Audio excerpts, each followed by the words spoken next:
The Chaser Report is recorded on Gadigal land. Striving for mediocrity in a world of excellence. This is the Chaser Report.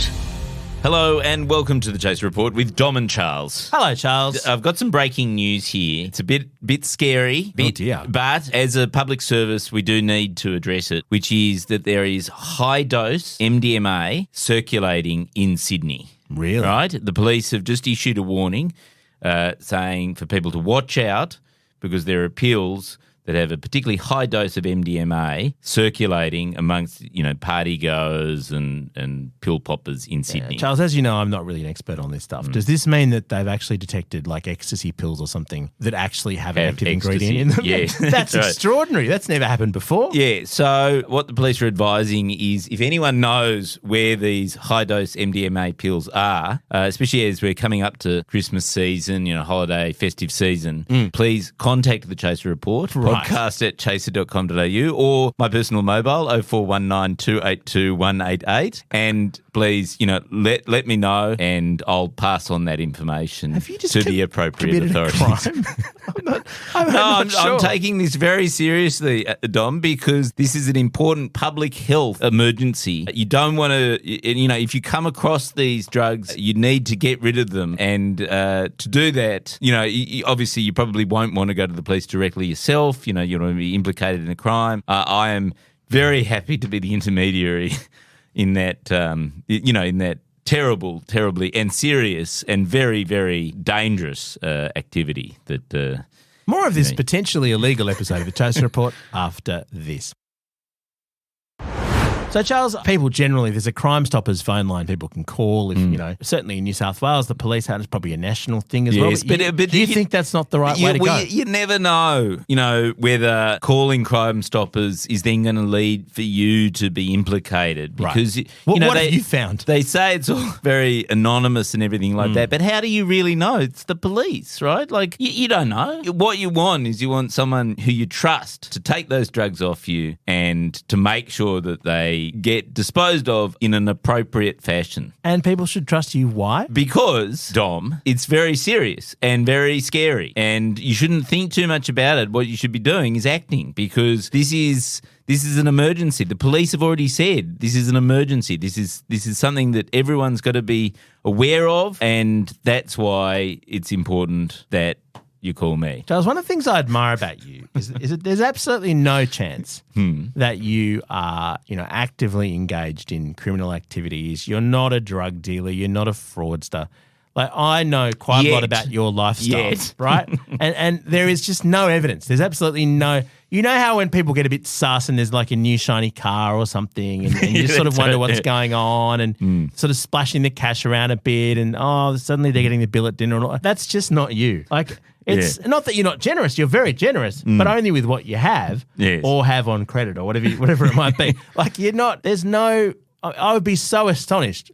Like, sometimes you find out people are criminals and it's like, oh, yeah, okay, that kind of tracks. In your case, no. Yeah. No, unless your optimism ran away with you and maybe you invented some sort of website or maybe you created some sort of new service for drug dealing that hasn't existed before that then lost money. I mean, I'm not saying you wouldn't commit a crime. I'm just saying you wouldn't ever get the proceeds of crime. Yes, that's what would happen. Well, no, I'm not saying give me the money that I'm saying if you happen to come across this drug, product. I can be a pair of safe hands that make sure that it gets disposed of. It's very sweet, Charles, that as you approach the age of, 50? 47, 48. Couple of, can't remember his age. Save the date, by the way. I'm going to have a birthday party, my 50th. Oh, yeah? Yeah. All right, okay, very good. So... Yeah. Assuming you make it that far, I mean, it's very sweet that someone who's nearly 50 is still trying to score MDMA. But I've forgotten about MDMA. Like, it's MDMA very nostalgic. Obviously, don't do drugs, kids. But by God, MDA was good back in the early 90s. Remember Mitsubishi's? Oh, did you ever do drugs? No, I never did any. But the thing, which is good, kids. But the thing don't do drugs. The thing is, Charles, I mean, I never knew because I saw people basically at parties, they were sort of dancing, having fun, and then they'd get very silly and annoying and want to hug everyone, right? So, did I ever do that to you? No. Well, no, but I remember I've got photos of you in the midst of partying. I think at your Bucks night that are quite funny. just because you'd had one beer too many, Charles. Yes. And this is the thing. Like, people are objectively fucking irritating when they're like, there's nothing worse than being at a party. And this happened to me on a number of occasions. And not being. Yeah, and realizing particularly you're the one who hasn't taken cocaine. Yes. And suddenly every other person is becoming an aggressive dickhead, particularly when you go out with guys. Like, oh, yeah. And also, I remember some of our friends lived in England. Yeah. A lot of them became very fond of the cocaine. well, there's some amazing services. I mean, I saw in the UK this remarkable kind of dial-a delivery thing in operation. That was like, very amazing. sophisticated. Yeah, but then the person would become really fucking irritating, and then they boring. get really miserable. Unbelievably boring. That was the thing. You go over there and, you wouldn't necessarily be taking that sort of stuff because you wanted to actually see London or whatever. Yeah. But then the entire party would become incredibly boring with all these sort of white men telling you what they think about things. Yes, quite like this podcast. But also just watching videos. Like, just literally just getting a whole bunch of... Because the weather's so shit there that you're not going out. What you're doing is you're staying at home. Yes. You're getting, I don't know, DVDs or something. Yes. Or like in massive numbers. Yeah. You're ordering pizza or something and you're just not doing anything for 2 or 3 days. Those were the days. So that's the kind of glamour you can get back to. But yeah, the ecstasy, if you're a bit pervy, like if you're the kind of person who... I reckon some of the people probably didn't. Some of the guys probably didn't take ecstasy and just got a bit gropey. Like, I don't know. All right. Don't You're saying reckon? it was just cover. Like, it was pretty... People were pretty out there when they were doing the old MDMA, when they were doing ecstasy. It was very touchy-feely. We probably don't remember, but I remember. Yeah, right, okay. Yeah. Oh, okay. And it was like, let's just say it wasn't a great ad for me for how wonderful it was to do that stuff. What I remember is that this one household that we would often visit, they had this amazing drug dealer service where the dealer, like the driver, would tip you, right? So you'd order... So... Not me, obviously, but other people in the house would order like 3 bags of cocaine or like little baggies of cocaine. And then the driver would say, oh, and I'll throw in 10 pills for free. Hey. And that's as a visiting Australian who was incredibly poor. This was back when the dollar was worth, like 30 pence or something like that. You'd be given whatever the tip was as your party thing. It was like more drugs than you'd ever had before in your life. And it was sort of seen as this disposable... Little bonus for the cheapskate Aussie. And I remember actually at the time somebody saying, pills in England in the mid-1990s were like the after-dinner mint. Yes. Yeah. They were completely ubiquitous. Yeah. They're incredible. And having spent 2 years of my life as a child growing up in England, I can completely understand the appeal, particularly in the cold months. Like in 8 months of the year, the place is such a fucking shithole that any chemical stimulant that makes you feel like you're not living in England, that introduces artificial joy or even feelings, even fucking feelings at all, are probably welcome in that place. It's a terrible place. Do you think that explains Brexit? Yes, I do. Because what happened was you had this drug culture of the 1990s. Yep. I think everything went a bit more sort of sober. Yeah, they all had to. They all came down. Basically, they came down, and then they went, "Oh, I hate my life. Oh, yeah, I'm going to vote for Brexit." They hate get rid Europeans. of everything. Yeah, because every single other place in Europe, even Scandinavia, I'd argue, has better climate than Britain. Yes, and so they voted for Brexit, and now they're stuck. And they're just stuck on this shitty little island. That's right. Yes. So I can completely understand why that. But it was extraordinary to see the kind of delivery service in action. I mean, it was a very customer-focused business. And look, I do understand that there are delivery services like that operating, especially in Sydney's eastern suburbs. And if anyone has access or knows about such delivery services, don't call Crime Stoppers because you never know what will happen there. You might be implicated or something like that. But if you need a trusted intermediary to deal with this way situation, to get your phone tapped, Charles. you're going to become a honey trap for the cops after this. How do you know that I'm not already? More in a moment. The Chaser Report. News you can't trust. But I guess the thing is, Charles, I can say this because I was always the loser who never took anything, right? And there are kind of good reasons for that I won't go into. But it doesn't matter. The point was I was the boring person who was always sober, right? Or even the boring person even when you weren't sober. No, that's right. Yeah. But I mean, I was never, on a chemically induced high.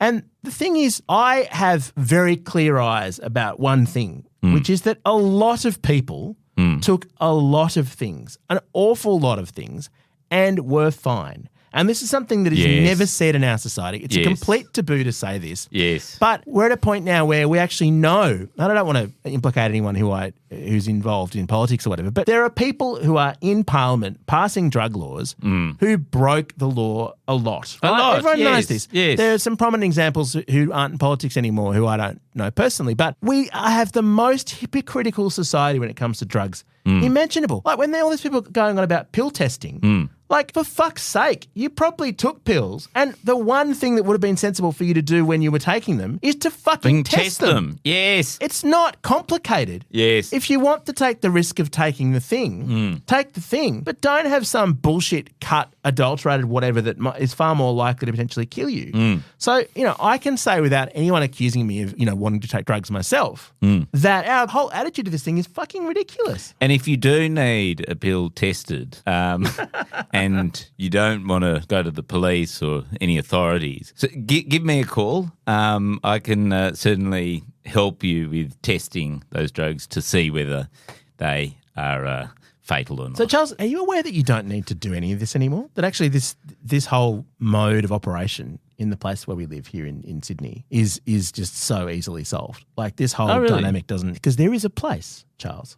There is a place. Or you could call it Amsterdam like in The Wire. You could call it Amsterdam like the real Amsterdam. There is a place. What? Where you can just go and take drugs with extremely minimal consequences. Are you talking about Parliament House? I am. But the reason I say Parliament House is because it's in the ACT. And the ACT has decriminalised drugs. Oh, really? To a remarkable extent. And they did it about a week ago or 2 weeks ago. And there were reports saying that a whole bunch of Sydney-siders were going down to the ACT that weekend to take advantage. And to be honest, Tourism Canberra has never had a better move than that. But no, the penalties are quite low. And also, I did know that they had a very successful pill testing trial last year in the ACT, and that they've decided to extend it in this festival season this year. Well, I've talked to pill testers. I've actually interviewed them. And they are life-saving organisations that do the pill testing. And this is the thing. It's done with ANU. Like, it's very legitimate. And so they've released reports on what was in them, and I found them so interesting that I've actually on multiple occasions interviewed the pill testers. We should probably get them on the podcast. Yes. Because it is so interesting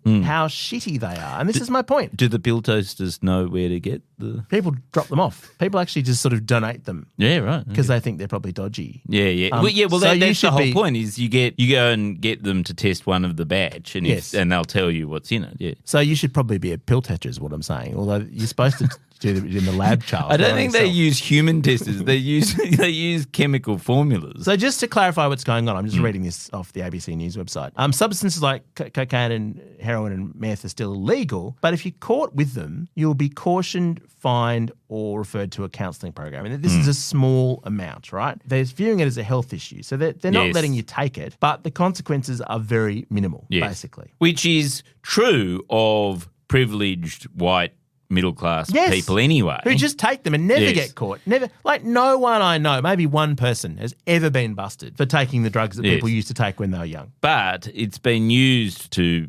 basically criminalise and jail a lot of sort of poorer and lower socioeconomic groups in our society. Yes, and worse still, it funds massive amounts of organised crime. And like when you buy, I don't want to ruin anyone's fun, but when you buy drugs, there will probably be murderers somewhere in the supply chain, right? Like that's just a thing. It's just part of the business, like many large corporations. Yeah, but also that sort of doesn't that add to the sort of risky fun? Yeah, risky fun. Yeah, but the thing is, if most drugs were supplied from pharmacies in a way where they were definitely safe to manufacture, you didn't have organised crime taking a part in the proceeds. But you'd have to get pharmacists involved, and they're dickheads as well. I just wonder if everyone's taking a thing and the way that we supply it, A, funds crime and B, makes it far more dangerous, is that actually a sensible policy stance? I mean, call me a fucking radical, but I'm not sure it is. Yeah, and also it would take the police, who are the biggest dicks, out of the whole thing. Yes, the police would have time to actually But that's why they oppose it, because they wouldn't be able to confiscate drugs from one people and then on-sell them to other people. I see what you're saying. Yeah. Well, they'd have so much more time to, focus on things like, I don't know, domestic violence or things where people actually are physically getting harmed. And look, I'm not pro everyone taking drugs all the time. I think I am. Yeah, I mean, that's quite clear. But I just think the way that it works, and I'm sorry to have gotten all ranty and serious, but, I'm in this position of no one can say it's because you want to, take heaps of drugs, because I don't. I never have. I've just always taken the view that, being me in an intensified fashion with chemical assistance probably wouldn't be that good. Would be unbearable. I mean, imagine being that much more mean. It would be excruciating. Our gear is from Rode. We're part of the Iconoclast Network. 0419 282 188. Just saying.